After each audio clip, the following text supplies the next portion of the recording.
अस्सलामुअलैकुम फ्रेंड, उम्मीद है आप जहाँ भी होंगे खैरियत से होंगे। दोस्तों, आज हमारे एक प्यारे भाई ने कमेंट्स किया है, ये आपके सामने। वो बता रहे हैं कि सर मेरे पास पुराना रिसीवर जिसमें यूएसबी नहीं लगती, सर मैंने इसको रिस्टोर किया था। अब वो आधे चैनल देता है, कोई और रिसीवर लगाते हैं तो वो मुकम्मल चैनल देता है। इसका क्या मसला हो सकता है सर, प्लीज़ मुझे बताएं ताकि मैं इसको रिपेयर कर सकूं। तो इस प्यारे भाई के लिए मैंने कंप्लीट ये वीडियो बनाई है, जो कि A to Z इसमें प्रॉब्लम होती है वो सब कुछ इंशाल्लाह आपको जो है ऑलरेडी बताऊंगा। दोस्तों, इसके बारे में कंप्लीट सलूशन ये है कि सबसे पहले जो है फर्स्ट हमने पावर सप्लाई के जो है वोल्टेज चेक करने हैं कि 15 और 20 ये दोनों जो हैं LNB की तरफ जाते हैं।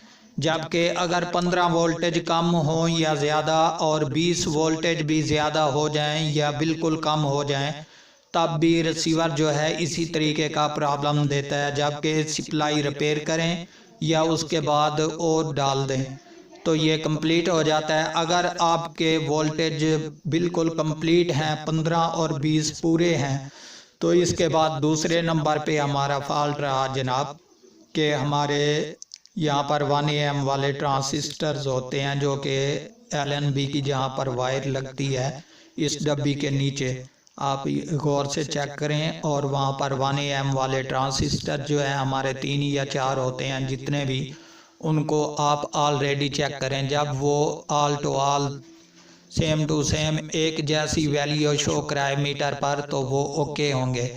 जबकि कोई अक्सर ही उनमें ख़राबी पैदा हो जाती है 1 AM वाले ट्रांसिस्टर, जिसकी वजह से इस तरह का प्रॉब्लम पड़ता है।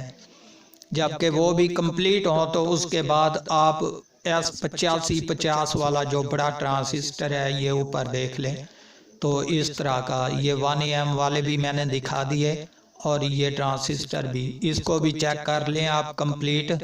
अगर ये ठीक है तो इसको भी रहने दें, ओके है। अगर नहीं तो इसको भी चेंज करना पड़ेगा और उसके बाद जो है ये ऑलरेडी बिल्कुल ओके हो जाएगा। जबकि यही हमारा H और V का प्रॉब्लम होता है, जिसकी वजह से ये जो है चैनल मुकम्मल नहीं उठाता। तो जनाब, उसके बाद रही बात रीस्टोर वाली। अगर रीस्टोर में फ्लैश का भाई ने पूछा था कि कोई मसला अगर हो तो मैं फ्लैश इसका जो है चेंज करूं या सॉफ्टवेयर करूं, तो इसके बाद भाई मेरे अगर फ्लैश का मसला होता है तो वो भी मैं आपको बता देता हूं कि जब हम रीस्टोर करते हैं उसको, तो उसमें अगर फ्लैश का प्रॉब्लम होगा तो वो जो है ओल्ड चैनल पहले वाले जो है वो ज़रूर दोबारा जब आप ऑन करेंगे उस पर आ जाएंगे, तो तब जाकर हमारे फ्लैश का मसला होता है। जबकि ये नहीं कि उसको रीस्टोर किया हमने और उसके बाद ये मसला देने लग पड़ा। तो रीस्टोर करने से प्यारे भाई कुछ भी नहीं होता, सिर्फ रिसीवर की जो है वो वैल्यू ज़्यादा हो जाती है, क्योंकि उसमें जो भी डेटा होता है, जो भी यानी कि पहले वाली यूज़ करदा साइडें होती हैं वो बिल्कुल ख़त्म हो जाती हैं। उसके बाद वो न्यू एक किस्म का हो जाता है, जैसे हम मोबाइल को रीस्टोर करते हैं। तो इसके बाद रहा मसला अगर फ्लैश का, मैंने आपको कंप्लीट बता दिया कि अगर फ्लैश का मसला होगा तो वो जो है बैक ओल्ड चैनल पहले जो उसमें सेव थे वो ज़रूर लाएगा, तब जाकर हम जो है इसको दोबारा फ्लैश कर सकते हैं।